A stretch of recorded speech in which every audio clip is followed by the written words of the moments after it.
अस्सलामुअलैकुम फ्रेंड्स, मैं हूं अहमद रज़ा और इंफॉर्मेशन टेक्नोलॉजी में आप सबको वेलकम कहता हूं CS605 के लेक्चर नंबर 37 और 38 में। तो आज के हमारे इस वीडियो का जो टॉपिक है वो है मेजरिंग चेंज एक्टिविटी और दूसरा है लीगेसी सिस्टम कंपोनेंट्स। तो सबसे पहले हम पढ़ेंगे मेजरिंग चेंज एक्टिविटी के बारे में। तो इसमें सबसे पहले हमारे पास है it is a way to assess the stability of the requirements.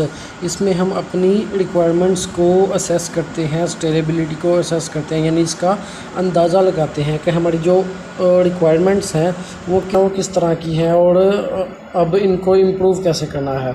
And to identify opportunities for the process improvement, और इनकी फिर हमने अपॉर्चुनिटीज़ को आइडेंटिफाई करना है कि हमने इस प्रोसेस को किस तरह से क्या चेंजिंग करके किस फेज़ में या किस डिज़ाइन में चेंजिंग करके इसको इम्प्रूव करना है। उसके बाद the following could be measured. इसमें कुछ पॉइंट्स हैं। The number of change request received, open and closed आएंगी। उसके बाद the cumulative number of changes made, the cumulative number of changes made including added, deleted and modified requirements। हमें overall मजमूई तौर पे देखना है कि कितनी हमारे पास चेंजिंग रिक्वेस्ट आई हैं, कितनी अभी तक ओपन है, कितनी क्लोज्ड है और कितनी पे काम चल रहा है। उसके बाद हमारे पास है number of change request that originated from each source. हमें हर एक सोर्स से, हर एक फेज से कितनी रिक्वेस्ट जो है वो आ रही हैं, कितने एरर्स जो हैं वो पकड़े जा रहे हैं जिनको हमने चेंज करना है या जिनकी हमें रिक्वेस्ट्स मौसूल हो रही हैं। The number of changes proposed and made in each requirement since it was based line से लेके अब तक हमें इसकी रिक्वायरमेंट्स पे जितनी भी चेंजेस प्रपोज्ड की गई हैं उन सारी की सारी को हमने चेक करना है और उनको चेंज करना है। उसके बाद total effort devoted to handle the changes. इन सारी की सारी चेंजेस को हैंडल करने में जो हमारी एफर्ट लगी है वो हमारी मेजरिंग चेंज एक्टिविटी कहलाएगी। उसके बाद अगला पॉइंट है द ट्रेस्ड, कि ट्रेस कैसे करना है किसी भी रिक्वायरमेंट को। NSRS यानी कि software requirement specification is traced if the origin of its requirements is clear. हमें हमारे गोल के बारे में, हमारे टारगेट के बारे में बिल्कुल क्लियर कट बताया जाए कि हमें इस चीज़ की ज़रूरत है, हमें इस सॉफ्टवेयर में या इस प्रोडक्ट में ये चीज़ चाहिए, हम इससे ये वाला काम करना चाहते हैं। बिल्कुल डायरेक्टली और ओपनली हमें बता दिया जाए कि कौन कौन से बेनिफिट चाहिए, कौन सा डिज़ाइन चाहिए और किस तरह की फेजिंग इसकी चाहिए। That means that SRS includes reference to earlier supportive documents। हमें सारे के सारे इसके रिलेटेड डॉक्यूमेंट्स चाहिए जिनमें इसका रेफरेंस दिया गया हो कि हमें किस तरह का प्रोडक्ट चाहिए, तो ही हम अपने प्रोडक्ट को या सॉफ्टवेयर को ट्रेस कर सकते हैं। उसके बाद ट्रेसेबल, कि हम ट्रेस कर सकते हैं या नहीं। And SRS is traceable if it is written in manner that facilitates the referencing of each individual requirement stated therein. हम यहाँ पे ये देखेंगे कि हमें जो भी रिक्वायरमेंट्स आ रही हैं, लोगों की तरफ से आ रही हैं, जो भी एरर्स पकड़े जा रहे हैं, जो लोग चाह रहे हैं, हमारा क्लाइंट जो भी अब हमसे चाह रहा है, क्या वो टेक्निकली पॉसिबल है या इम्पॉसिबल है, क्या वो हम टेक्निकली से कंप्लीट कर सकते हैं, उसकी जो रिक्वायरमेंट है उसे बिल्कुल फुलफ़िल कर सकते हैं या नहीं कर सकते हैं। उसके बाद अगला पॉइंट हमारे पास आएगा ट्रेसिंग रिक्वायरमेंट्स। ट्रेस करने के लिए हमें रिक्वायरमेंट्स कौन कौन सी चाहिए। It is important to trace requirements both ways. दो वेज हैं जिनकी वजह से हम इसको चेक करेंगे, ट्रेस करेंगे। ओरिजिन ऑफ ए रिक्वायरमेंट, सबसे पहले तो ओरिजिन जो है वो बिल्कुल क्लियर कट हमें पता चल जाना चाहिए। उसके बाद हाउ इट इज़ इम्प्लीमेंटेड, कि इसको हम इम्प्लीमेंट किस तरह से करेंगे। ये दो तरीके हैं जिनकी वजह से हम अपने रिक्वायरमेंट को ट्रेस करेंगे। This is a continuous process है। Parts of requirements must also be traced, इसके जितने भी रिलेटेड पार्ट्स होंगे वो भी कम्प्लीटली ट्रेस्ड होने चाहिए। सबसे पहले इसके रिलेटेड जितने भी डॉक्यूमेंट्स होंगे वो हमें चाहिए। उसके बाद इतने इसके इर्द गिर्द जितने भी इसके रिलेटेड पार्ट्स होंगे वो सारे के सारे हमने ट्रेस करना है। The information is typically loss, हमने इसलिए इन सबको ट्रेस कर लेना है कि कभी कभार ऐसा होता है कि हमारे पास चेंजिंग से पहले का जो डाटा होता है वो लॉस हो जाता है, तो उसको हमने लाजमी अपने पास सेव करना होता है एज अ हिस्टोरिकल थिंग। ये हिस्टोरिकल रिकॉर्ड के तौर पे हमें इसको अपने पास सेव रखना, ताकि आइंदा ये जो गलतियां हमने की हैं आइंदा ये गलतियां हम ना करें। उसके बाद अगला पॉइंट जो है हमारे पास वो है मोटिवेशन फॉर रिक्वायरमेंट्स ट्रेसेबिलिटी। तो मोटिवेशन के लिए हमें कौन कौन सी चीज़ चाहिए? सबसे पहले वेरिफिकेशन, ये हमने अपनी रिक्वायरमेंट्स को ट्रेस करने के लिए, ट्रेसेबिलिटी के लिए वेरिफिकेशन करनी है कि उसकी रिक्वायरमेंट्स है क्या, ये किस तरह की हैं, क्या डिज़ाइन है, कौन सा कोड लगेगा, या किस तरह से कौन से फेज़ में ये मेंटेन होगी। उसके बाद एनालिसिस, जब हमने वेरिफिकेशन कर लेनी है तो उसके बाद हमने उसका तज्जिया करना है, उसको एनालाइज करना है, ये अब जो भी हम काम कर रहे हैं वो ठीक हो रहा है या नहीं हो रहा। उसके बाद मेंटेनेंस, कि जो काम हमने किया है उसको अब मेंटेन रखना है, बिल्कुल बरकरार रखना है, इसको अप एंड डाउन नहीं होने देना है। उसके बाद प्रोजेक्ट ट्रैकिंग, ये प्रोजेक्ट को हमने ट्रैक करना है, जो भी तरीके हमने पीछे पढ़े हैं उनके ज़रिए से ट्रैक करना है। उसके बाद री इंजीनियरिंग, इसको दोबारा से री इंजीनियरिंग करना है, यानी कि जो प्रोसेस हमने पीछे भी पढ़ा था, एक डायग्राम पढ़ी थी री इंजीनियरिंग की, कि ओवरऑल जो चीज़ें हमने रिक्वायरमेंट्स को देख के, स्पेसिफिकेशन को देख के, सारे के सारे फेजेस में से गुजर के दोबारा से इसकी री इंजीनियरिंग की थी। उसके बाद रीयूज़, इसको दोबारा इस्तेमाल करने के काबिल बनाना है। रिस्क रिडक्शन, इसमें हमने डिबगिंग करनी है, डिबगिंग के दौरान जितने भी एरर्स वगैरह हमें मिलेंगे उनको हमने लाजमी रिमूव करना है। उसके बाद हमने होल टेस्टिंग करनी है, होल टेस्टिंग में सारे के सारे एरर्स को हमने दूर करके तो अपने प्रोग्राम को कंप्लीट करना है। उसके बाद हमारे पास है ट्रेसेबिलिटी मैट्रिक्स, इसमें सबसे पहले हमारे पास जो फंक्शन है वो टैब है रिक्वायरमेंट फंक्शनल या स्पेसिफिकेशंस का, तो इसमें हमारी रिक्वायरमेंट्स या स्पेसिफिकेशन आएंगी। उसके बाद हमारे पास है ट्रांजैक्शन, इनको हमने चला के देखना जो भी इनका काम है। उसके बाद यूज़ केसेस, इसके केसेस के बारे में हम पढ़ेंगे। उसके बाद GUI यानी कि ग्राफिकल यूज़र इंटरफेस, आजकल तो वैसे भी डॉस ऑपरेटिंग सिस्टम जो है वो ख़त्म हो चुके हैं, हमारे पास ओनली GUI यानी कि ग्राफिकल यूज़र इंटरफेस ही काम कर रहे हैं। उसके बाद डाटा फ्लो डायग्राम, ये जो हमारे पास रिक्वायरमेंट्स हैं या स्पेसिफिकेशंस हैं, इनकी हमने डाटा फ्लो की डायग्राम्स बनानी है कि ये किस तरह से इनका डाटा फ्लो होगा, कौन कौन से रास्ते से, कौन से इनपुट या कौन से आउटपुट में होके या किस प्रोसेस से गुज़र के अपने एंड तक पहुँचेगा। उसके बाद मॉड्यूल्स हैं और उसके बाद टेस्ट केस है। मॉड्यूल में हमारे पास छोटे छोटे हिस्सों में हमारी इंफॉर्मेशन जो है वो डिवाइड की जाती है। उसके बाद टेस्ट केस में यानी कि होल टेस्टिंग नहीं, यहाँ पे यूनिट टेस्टिंग होगी, टेस्ट केस आईडी, यहाँ पे यूनिट टेस्टिंग होगी और छोटे छोटे हिस्सों में अपनी इंफॉर्मेशन को डिवाइड करके उसको टेस्टिंग करेंगे और जितने भी एरर्स वगैरह होंगे उनको हमने रिमूव करना है। उसके बाद है एस्टिमेटेड टाइम, कि हमें टेस्ट करने में या जितना भी ये हमने पूरा का पूरा प्रोग्राम बनाया है स्पेसिफिकेशन से लेके टेस्टिंग तक, इसमें हमारे पास एस्टिमेटेड टाइम जो है वो कितना लगेगा। हमने स्टार्टिंग में ही आफ्टर द मिड टर्म हमने वो पढ़ा था कि जिसमें हमने अपने प्रोजेक्ट को ट्रेस करना होता है कि किस तरह से हमने अपने क्लाइंट को टाइम देना है, इसका कौन कौन से माइलस्टोन बनाने हैं या कौन से गोल्स हमने अचीव करने हैं, ये कितने दिनों में होंगे, कौन सी टीम करेगी, किस तरह से करेगी, कितने लोग करेंगे, ये सारी की सारी चीज़ें हमने पहले से प्लानिंग करके तो अपने क्लाइंट को बतानी है, वो हमारा एस्टिमेटेड टाइम है। उसके बाद हमारे पास अगला पॉइंट है X1 में रिज़ल्ट और बग है। जब होल टेस्टिंग करेंगे तो जो हमारा रिज़ल्ट है वो इस टैब में आ जाएगा, किस तरह का रिज़ल्ट आएगा। अगर तो बिल्कुल ठीक होगा तो यहाँ पर रिज़ल्ट लिखा जाएगा, लेकिन अगर उसमें कोई बग्स वगैरह होंगे तो वो साथ वाले टैब में आएगा। उसमें से जितने भी बग्स हैं उनको हमने फिर रिमूव करके दोबारा से टेस्टिंग करनी है। उसके बाद ऑर्गेनाइज्ड, कि कोई भी चीज़ ऑर्गेनाइज्ड कैसे होती है ना sir, is organize if requirements contained therein are easy to locate, बड़ी जितनी भी रिक्वायरमेंट्स होंगी वो इजी टू लोकेट होंगी, हम उसे जल्दी से जल्दी पिक करके अपने जो क्लाइंट है उसकी रिक्वायरमेंट्स को समझ जाएंगे।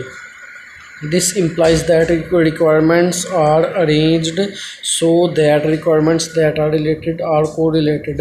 हमने सारी की सारी रिक्वायरमेंट्स को देखना है जो अरेंज की गई हैं, चाहे वो रिक्वायरमेंट्स के रिलेटेड हैं या रिलेटेड नहीं है, कोरिलेटेड है वगैरह, ओवरऑल चीज़ों का हमने देखना होता है यहाँ पे। उसके बाद how to organize an SRS, कि किस तरह से किसी भी सॉफ्टवेयर रिक्वायरमेंट की जो स्पेसिफिकेशन है उसको हमने ऑर्गेनाइज कैसे करना है। इसमें क्लाइंट या डेवलपर हमारे होते हैं जो हमसे हमारा सॉफ्टवेयर डेवलप करवा रहे होते हैं, may have their own way of organizing an SRS. Clients या डेवलपर जो भी होते हैं उनका एक अपना वे होता है, इनकी एक अपनी प्लानिंग होती है जिसके थ्रू इन्होंने अपना काम करना होता है। किसी भी चीज़ की ऑर्गेनाइजेशन का और किसी भी चीज़ को ऑर्गेनाइज करके तो अपने उसी पैटर्न पे उसी प्लानिंग पे चलना होता है। उसके बाद standard templates developed by, templates होते हैं प्री डिफाइंड सेटिंग्स, जो प्री डिफाइंड सेटिंग किसी भी फाइल में हमें मिल जाती हैं, तो उन सेटिंग्स में हमने ओवरऑल तो चेंजिंग नहीं करनी होती है, ओनली सिर्फ नेम्स वगैरह चेंज करने होते हैं, तो वो सेटिंग हमें पहले से ही कंप्लीट मिल चुकी होती है, उसमें हमें ज़्यादा मेहनत करने की ज़रूरत नहीं होती है। उसके बाद यूएस डिपार्टमेंट ऑफ डिफेंस या नासा, ये दो हमारे पास कंपनी है जो ऑर्गेनाइजेशंस हैं, ये ऑर्गेनाइज की गई हैं, तो इनका जो मकसद है वो बिल्कुल क्लियर कट इनको पहले से बता दिया गया होता है कि किस तरह से आपने कोई काम करना है, कौन सा काम करना है और किसके थ्रू आपने ये काम करना है। उसके बाद लेगेसी सिस्टम कंपोनेंट्स, इसमें सबसे पहले हमारे पास आएगा बिज़नेस रूल। बिज़नेस रूल में आगे बढ़ने के लिए हमें सबसे पहले बिज़नेस का प्रोसेस चाहिए होता है और बिज़नेस की एप्लीकेशंस चाहिए होते हैं। बिज़नेस प्रोसेस में जब हम आएंगे तो यूज़र्स को बिज़नेस में प्रोसेसिंग के लिए कि किस चीज़ की ज़रूरत पड़ेगी, वो है एप्लीकेशन सॉफ्टवेयर।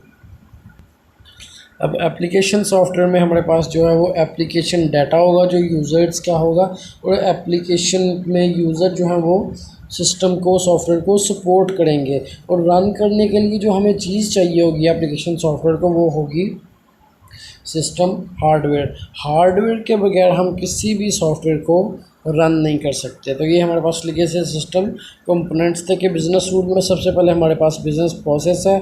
बिज़नेस प्रोसेस हमारा जाके यूज़ होगा एप्लीकेशन सॉफ्टवेयर में, एप्लीकेशन सॉफ्टवेयर में एप्लीकेशन का डाटा होगा और सिस्टम की सपोर्ट होगी, और इसको इस्तेमाल करने के लिए डाटा को, एप्लीकेशन डाटा को रन करने के लिए हमें एक सिस्टम हार्डवेयर की ज़रूरत पड़ेगी। उसके बाद अगला टॉपिक जो है वो हमारे पास वो है मेंटेनिंग लीगेसी सिस्टम के। लीगेसी सिस्टम को इस तरह से हमने मेंटेन रखना है। Maintaining legacy system is expensive, ये थोड़ा सा महंगा है। Different parts of the system have been implemented by different teams लेकिन कंसिस्टेंसी, इसके जो डिफरेंट पार्ट्स होते हैं वो अलग अलग टीम के अलग अलग बंदों ने अलग चेक करने होते हैं, इसलिए इस पर एक तो टाइम बहुत ज़्यादा लगता है, दूसरा एक्सपेंसेस बहुत ज़्यादा आते हैं। उसके बाद part of all the system में be implemented using an obsolete language, ये एक ही लैंग्वेज पे ओवरऑल जितने भी पार्ट्स होते हैं वो सारे के सारे इम्प्लीमेंट किए जाते हैं। System documentation is not complete and out of date, system की जो डॉक्यूमेंटेशन होती है लीगेसी सिस्टम को मेंटेन रखने के लिए इसे भी हमें कंप्लीट करना पड़ता है, और ये देखना पड़ता है कि ये आउट ऑफ डेट तो नहीं है, हमेशा इसे अपडेट करते रहना है। उसके बाद in some cases the only documentation is the source code, हमें ओनली सोर्स कोड से ही हमारी सारी की सारी डॉक्यूमेंट्स का पता चल जाता है कि कौन सी डॉक्यूमेंटेशन हमने बनानी है या कौन सी हमें रिक्वायरमेंट्स मिल रही हैं। उसके बाद in some cases even source code is not available, जहाँ पे हमें सोर्स कोड अवेलेबल नहीं होता वहाँ पे हमें ओवरऑल डॉक्यूमेंट्स की ज़रूरत पड़ती है कि कौन कौन सी रिक्वायरमेंट्स हैं और किस तरह से इसकी लीगेसी सिस्टम को मेंटेन करना है। अगला टॉपिक है legacy migration risk. There is rarely complete specification of the system available. यहाँ पे हमारे पास पे कंप्लीट स्पेसिफिकेशन सिस्टम जो है वो अवेलेबल है।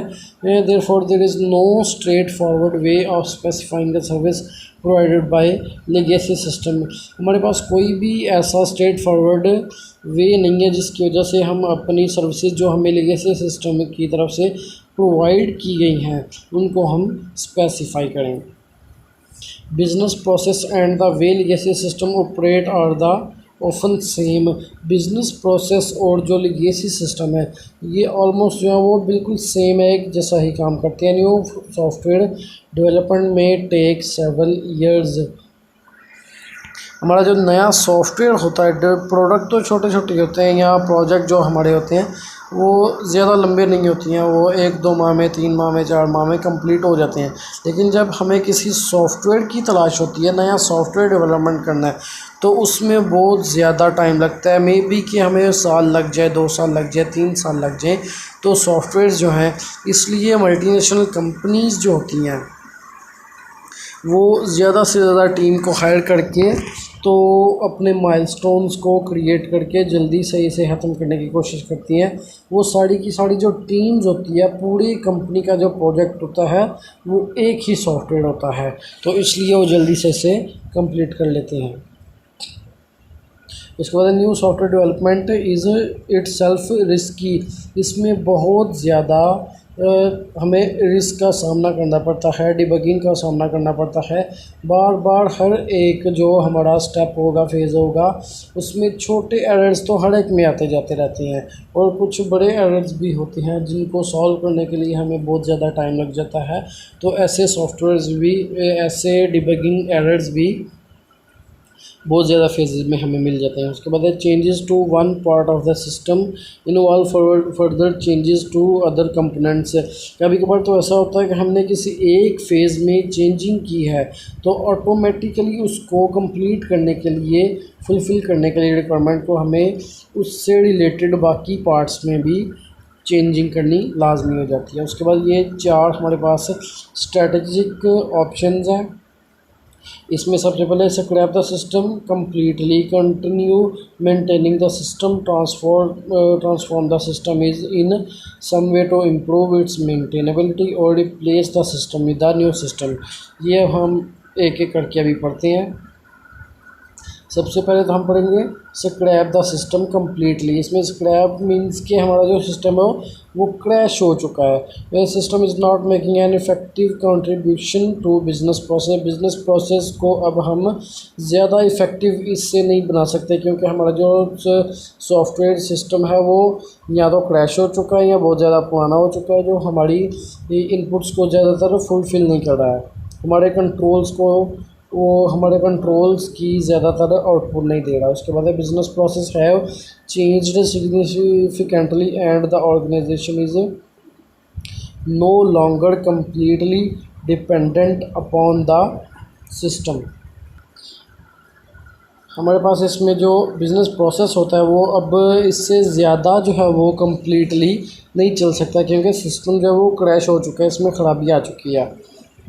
उसके बाद कंटिन्यू मेंटेनिंग द सिस्टम, हमने सिस्टम को कंटिन्यू मेंटेन करते रहना है। इसको सिस्टम इज़ स्टिल रिक्वायर्ड, हमने इसको बार बार अपडेट करना है, इसको स्टेबल रखना है और requirements are not changing frequently, हमने इसकी जो रिक्वायरमेंट्स हैं वो बार बार चेंजिंग जो है वो नहीं करनी इनमें। उसके बाद अगला पॉइंट है कि transform the system in some way to improve its maintainability. So transform कैसे करना है सिस्टम को? System quality has been degraded, जो भी सिस्टम की हमारी क्वालिटी है या तो वो बहुत ज़्यादा पुरानी हो चुकी है या डिग्रेड हो चुकी है, उसका जो लेवल था जिसके लिए हमें इसे बनाया था वो अब कंप्लीट नहीं हो रहा है, तो इसका मतलब ये डिग्रेड हो चुकी है। उसके बाद regular changes to system are required, कि हमें अपने जिस सिस्टम में, हम जिस सॉफ्टवेयर में हम अपने प्रोग्राम को या प्रोजेक्ट को बना रहे हैं, क्रिएट कर रहे हैं, उसको हमने डेली बेसिस पे या रेगुलरली जब भी उसकी कोई अपडेट या अपग्रेड्स वगैरह आए तो उनको अपडेट हमने लाजमी करना है। उसके बाद replace the system with the new system, और अगर हमारा ये जो ट्रांसफॉर्म सिस्टम है वो ठीक नहीं होता, हमारा जो सिस्टम है वो क्रैश हो चुका है, तो फिर हमें क्या करना है, ओल्ड सिस्टम के नॉट कंटिन्यू इन ऑपरेशन, पुराने सिस्टम अब हाँ कंटिन्यू नहीं हो सके इस ऑपरेशन में, तो system can be developed at a reasonable cost. Reasonable cost पे हमें एक नया सिस्टम जो है वो डेवलप करना पड़ेगा अपनी लेगेसी सिस्टम को मेंटेन करने के लिए। बिजनेस वैल्यू असेसमेंट, इसमें सब्जेक्टिव जजमेंट में हमारे पास कुछ आगे पॉइंट्स हैं, डिफरेंट बिजनेस व्यू पॉइंट्स। इनमें सबसे पहले तो होते हैं एंड यूज़र, जो यूज़र्स होते हैं हमारे, जिन्होंने हमारे सॉफ्टवेयर को इस्तेमाल करना होता है। उसके बाद कस्टमर्स, जो जिन्होंने हमारे पास ये सॉफ्टवेयर ख़रीदना होता है, और ये दोनों होते हैं आईटी मैनेजर्स के नीचे। आईटी मैनेजर्स का काम क्या होता है कि check difficulties in the system. IT manager जो भी होते हैं, जितनी भी हमारी टीम काम कर रही है, आईटी मैनेजर ने ये चेक करना है कि उनको टेक्निकली किसी भी किस्म की कोई प्रॉब्लम्स वगैरह तो नहीं आ रही हैं। उसके बाद आईटी मैनेजर का सीनियर होता है लाइन मैनेजर। तो line manager efficiently work cost and data management. Line manager ने ये सब कुछ चेक करना होता है कि जो भी कॉस्टिंग है, जो बजट है, उसके अंदर रहते हुए काम हो रहा है या नहीं। जो आईटी मैनेजर्स हैं वो टाइम के अंदर अंदर काम कंप्लीट कर सकते हैं, डाटा मैनेजमेंट जो है वो कंप्लीट हो जाएगा या नहीं। उसके बाद सीनियर मैनेजर सबसे ऊपर जो होता है, यानी जिसे हम मालिक बोलते हैं, तो सीनियर मैनेजर जो होता है वो फोकस ऑन बिजनेस गोल्स। इसने बिजनेस के गोल्स को देखना क्या होता है कि जो भी हमने माइलस्टोन्स वगैरह क्रिएट किए हैं, या बिज़नेस के जो भी हमने गोल सेट किए हैं, जो रिक्वायरमेंट्स हैं हमारी, वो फुलफ़िल हो रही हैं या नहीं। तो आज का हमारा जो लेक्चर है वो उसका अख्ताम हो चुका है। अगर आपको ये वीडियो अच्छी लगे तो इसे लाइक कीजिए, सब्सक्राइब कीजिए, और मुझे अपनी दुआ में याद रखिए। अल्लाह हाफ़िज़।